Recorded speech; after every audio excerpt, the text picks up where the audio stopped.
तुलसी sir नाम गुलामू है राम को, जाको जो रुचे कहे कछुओं। तो भाई आज अपन पढ़ेंगे गोस्वामी तुलसीदास जी की रचना हिंदी अनिवार्य का अपना ये चैप्टर है। और इसमें हम पढ़ेंगे कवितावली जो कि उत्तरकांड से ली गई है। आइए पढ़ते हैं गोस्वामी तुलसीदास जी के द्वारा रचित ये कविता। देखो इसमें क्या किया है, गोस्वामी तुलसीदास जी ने अपने समय की जो कठिन परिस्थितियां थी, अपने समय का जो वो एक बहुत ही कठिन दौर था जिसमें हर तरफ जो है वो परेशानियां थी, दुख थे, तकलीफ थी, लोग बहुत तकलीफ में थे, तो उसका वर्णन जो है वो कवि ने यहाँ पर किया है। और कवि गोस्वामी तुलसीदास जी कहते हैं भाई इन समस्त प्रकार की जो तकलीफें हैं इनसे बचने का एकमात्र सहारा, एकमात्र उपाय है भगवान श्री राम का नाम, भगवान श्री राम का स्मरण। तो देखो क्या कहते हैं कवि कि किस भी किसान कुल बनिक भिखारी भाट, चाकर चपल नट चोर चार चेट की, पेट को पढ़त गुन घड़त चढ़त गिरी, अटत गहन गन अहन अखिट की।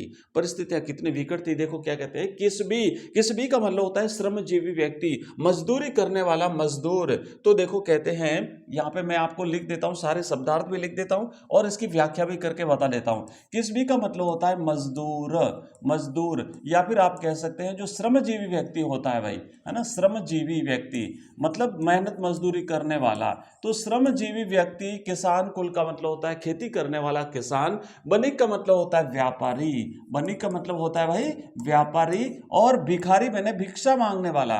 भाट का मतलब होता है जो चौपड़े बांधते हैं ना, वंशावली बांचने वाले। ठीक है, आगे देखो क्या कहते हैं कि चाकर चपल नट चोर चार चेट की। चाकर का मतलब होता है नौकर, चपल नट का मतलब होता है जो चंचल नट होता है जो कलाबाजियां दिखाता है, चोर का मतलब होता है चोरी करने वाला, चार का मतलब होता है दूत जो संदेश लेके जाता है, चेटकी का मतलब होता है बाजीगर, जादूगर है भाई, ये जादूगर। तो ये समस्त प्रकार के लोग हैं ना, इनके पास अभी कोई आजीविका नहीं है, कोई इनके कमाने का इनके पास अभी साधन नहीं, जरिया नहीं, इनके पास रोजगार नहीं है। किसके पास जो है कि मजदूरी करने वाला जो व्यक्ति है उसको मजदूरी नहीं मिलती, किसान के पास खेती नहीं बची, व्यापारी के पास अभी व्यापार नहीं बचा, भिखारी को भिक्षा नहीं मिलती, और भाट को भी अभी कोई जो है वो यजमान नहीं मिलता। चाकर मतलब जो नौकरी करना चाहता है उसको नौकरी नहीं मिलती, चपल नट उसका रोजगार खत्म हो गया है, नट की कलाबाजियां वो नहीं दिखा पाता, चोर को कहीं चोरी नहीं मिलती, चार मतलब उसको दूत जो होता है संदेश वाक होता है उसका जो है वो क्या कहते हैं संदेश, वो नहीं कोई उसे बुलाता भेजने के लिए, और चेटकी का मतलब होता है जादूगर को जादूगरी दिखाने का कहीं पर कोई अवसर नहीं मिलता। क्यों नहीं मिलता? क्योंकि चारों तरफ जो है वो रोजगार की कमी है, लोग बहुत दुखी हैं, चारों तरफ जो है वो परेशानियां ही परेशानियां हैं। लेकिन फिर भी ये समस्त लोग, अपना पेट तो भरना पड़ेगा भाई, तो पेट भरने के लिए कुछ न कुछ करते हैं। क्या करते हैं? पेट को पढ़त, पेट भरने के लिए लोग पढ़ते हैं कि भाई कुछ रोजगार मिल जाए। गुण गढ़त, लोगों का बखान करते हैं कि कहीं से कुछ मिल जाए। चढ़त गिरी, और पहाड़ों पर भी चढ़ते हैं। माउंटेनियरिंग जो होती है ना, पहाड़ पर चढ़ना उतरना, ये पहले भी होता था। तो लोग पहाड़ों पर भी चढ़ते हैं, हो सकता है रोजगार की तलाश में चढ़ते हो सकता है कुछ खाने पीने की चीजों की तलाश में चढ़ते हो, पर चढ़ते हैं, विविध प्रकार के नाना कार्य करते हैं। अटत गहन गन अहन अकेट की। अटत का मतलब होता है, देखो बच्चों कि अब ये जो अटत का मतलब होता है भटकना, घूमना। लोग दिन भर घने जंगलों में घूमते हैं, और अहन दिन भर अखेट की मतलब शिकार करना, तो शिकार की तलाश में घूमते हैं। ऊंचे नीचे कर्म धर्म अधर्म करी, और लोग पेट भरने के लिए विविध प्रकार के नाना कार्य करते हैं। कोई ऊंचा कार्य करता है, कोई नीचा कार्य करता है। ऊंचा नीचा मतलब कोई अच्छा कार्य करता है, कोई बुरा कार्य करता है, कोई धर्म करता है, कोई अधर्म करता है, पाप करता है, कोई पुण्य करता है। क्या करने के लिए? रोटी खाने के लिए, पेट भरने के लिए, कमाने के लिए। और इसी पेट की खातिर पेट ही को पचत बेचत बेटा बेट की। इस पेट भरने के लिए लोग इतने मजबूर हैं, परिस्थितियां इतनी विकट है, इतनी जटिल है कि लोग अपने बेटे और बेटियों को बेचने पर मजबूर हैं। क्या करें, और कोई उपाय नहीं है उनके पास। तुलसी बुझाई एक राम घन श्याम ही थे। तुलसीदास कहते हैं ये जितनी भी विकट परिस्थितियां हैं, जितनी भी दुख हैं, जितनी भी तकलीफ हैं, इन समस्त तकलीफों से बचने का एकमात्र उपाय है, क्या है? भगवान श्री राम का नाम। अब घनश्याम क्यों है? कि यहां पर क्या हुआ है, अंतिम पंक्ति पढ़िए क्या कहते हैं कि आगी बढ़वागी ते बड़ी है आगी पेट की। ये पेट की आग जो है भाई, ये पेट की आग उस बड़वाग्नि से भी बड़ी है, उस बड़वाग्नि से भी ज्यादा जो है वो तपन भरी हुई है। बड़वाग्नि का मतलब होता है समुद्र की आग, है ना, समुद्र की आग यानी पानी में लगने वाली आग, समुद्र की आग। तो समुद्र की आग से भी बड़ी आग किसकी है? पेट की आग है। इस पेट की आग को बुझावें कैसे? और इस पेट की आग को बुझाने के लिए भगवान राम रूपी बादल जब वर्षा करेंगे भाई, अमृत वर्षा बरसाएंगे। घनश्याम का मतलब होता है बादल। कौन? राम का नाम, राम के नाम रूपी बादल जब बरसेंगे तभी ये पेट की आग बुझेगी भाई। बाकी इसके अलावा और कोई उपाय नहीं है इस पेट की आग को बुझाने का।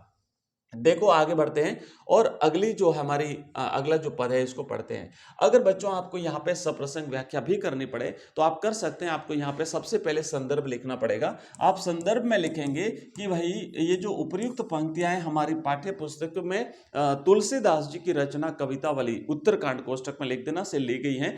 और फिर प्रसंग में लिखना कि इसमें कवि तुलसीदास जी ने अपने समय की कठिन परिस्थितियों का और विकट हालातों का वर्णन अपनी इस कविता के माध्यम से किया है। और फिर उसके बाद व्याख्या लिखना कि कवि ने इसमें क्या क्या कहा है जो हमने सारा पढ़ा है। अंत में विशेष लिखना, विशेष में ये लिखना कि भाषा जो है वो इसमें क्या है ना, तत्सम शब्द प्रधान भाषा है, ब्रिज भाषा का प्रयोग हुआ है, इसमें विभिन्न छंदों और अलंकारों का प्रयोग हुआ है और साथ ही साथ लोकोक्ति और मुहावरों का प्रयोग भी हुआ है। तो इस तरीके से आप इसकी सप्रसंग व्याख्या कर सकते हैं। आगे बढ़ते हैं। आगे क्या कहते हैं, उसी परिस्थिति को आगे जो है वो जारी रखते हुए कहते हैं कि खेती न किसान को, भिखारी को न भीख बली, बनीक को बनीज न चाकर को चाकरी। ये हालात इतने विकट हैं कि किसान खेती करना चाहता है लेकिन उसके पास खेती नहीं है, भिखारी को भीख नहीं मिलती है ना, और भिक्षा नहीं मिलती है। और फिर आगे क्या कहते हैं, बनीक को बनीज, व्यापारी का व्यापार खत्म हो गया नहीं है, न चाकर को चाकरी और नौकर को नौकरी नहीं मिलती। जीविका विहीन लोग सिद्धिमान सोच बस।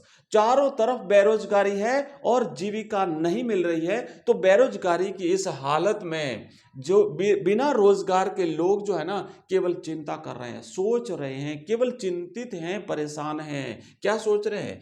कहे एक एक न सो, कहां जाए का करी। अब हर एक व्यक्ति दूसरे व्यक्ति से कहता अरे भाई इतनी कठिन परिस्थितियां, क्या करें, कहां जाए, पेट कैसे भरे, वेद हो पुराण कही लो कहूं भी लोकियत।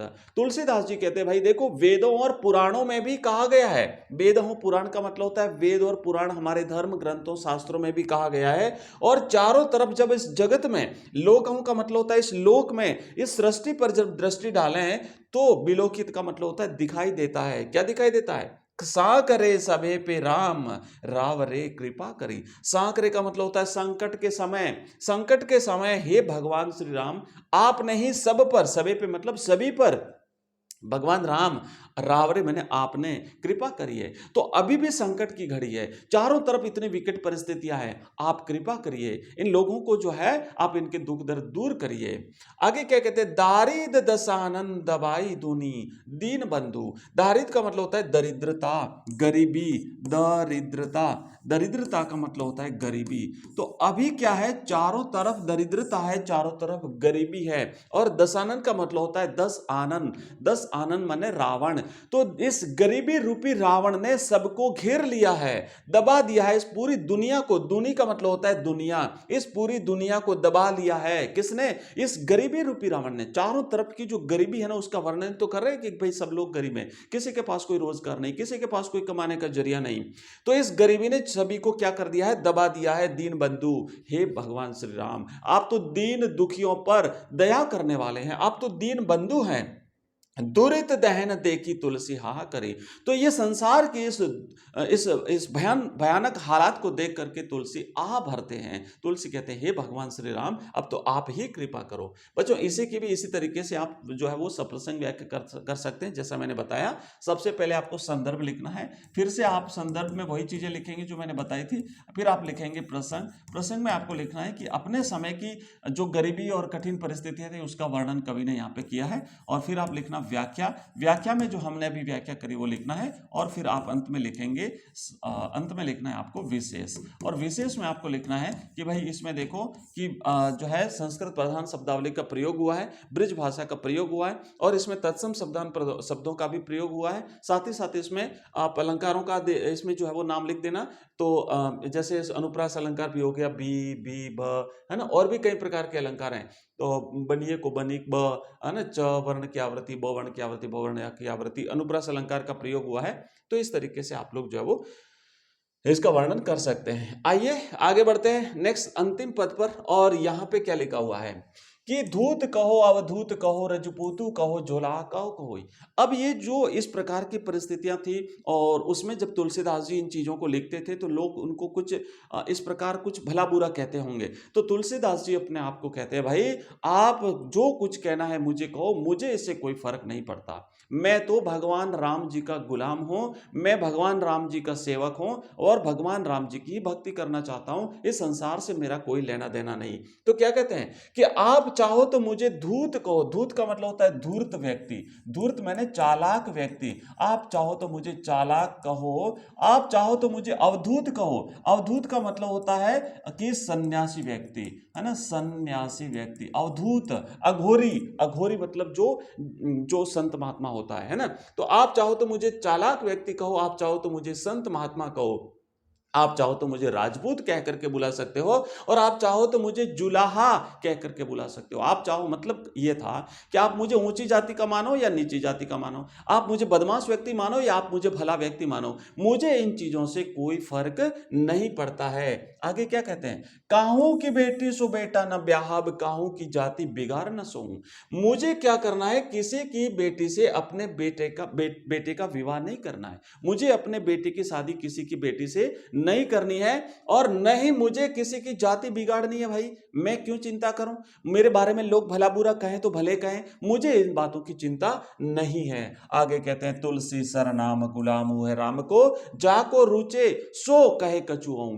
भगवान राम जी का सेवक हूं मैं। तो तुलसीदास जी कहते हैं, मैं तो भगवान राम जी का गुलाम हूं। जो जिसको जैसा रुचे, रुचे मैंने जिसको जैसा अच्छा लगे वैसा कहे मुझे, मेरे बारे में। तुलसीदास जी कहते हैं, आप मुझे जैसा कहना चाहो वैसा कहो, मुझे इससे कोई फर्क नहीं पड़ता। कछुओं, जो कुछ कहना चाहो वो कह दो।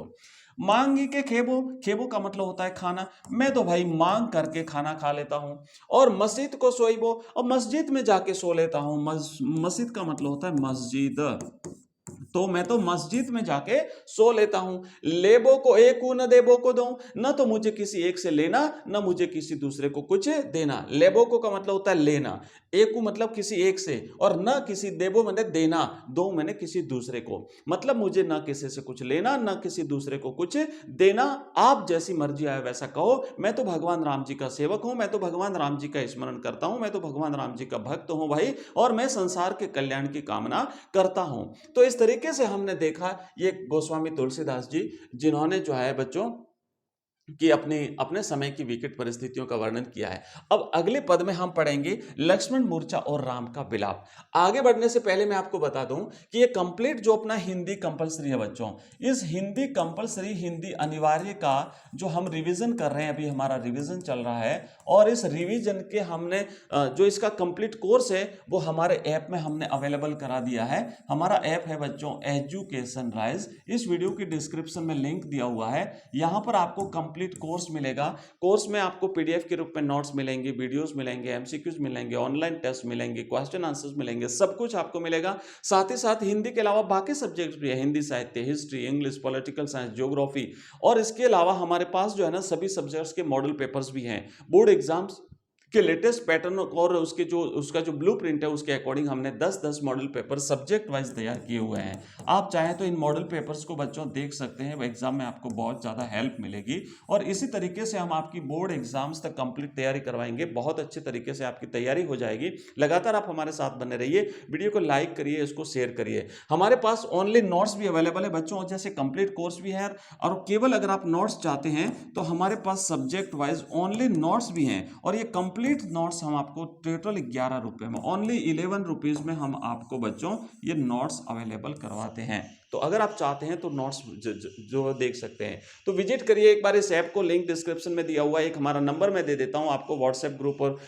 हमारा टेलीग्राम चैनल है, उसको ज्वाइन करना चाहते हैं तो, और इस नंबर पे आप हमें मैसेज कर सकते हैं। तो नंबर है 9079622989। इस नंबर पे आप हमें व्हाट्सएप मैसेज करेंगे तो हमारी जो लिंक्स हैं वो सारी लिंक आपको मिल जाएगी, जैसे ऐप की लिंक है, हमारी वेबसाइट की लिंक है, हमारे प्लेलिस्ट की लिंक है, कोर्सेज की लिंक है, सारे की सारी लिंक आपको बच्चों मिल जाएगी। तो कैसा लगा आपको ये वीडियो, मुझे कमेंट बॉक्स में कमेंट करके जरूर बताइएगा, कमेंट करना बिल्कुल भी मत भूलिएगा। और नेक्स्ट कौन सा टॉपिक चाहते हैं उसकी भी आप डिमांड कर लीजिएगा। मिलते हैं अगली क्लास में, तब तक के लिए जय हिंद, जय भारत।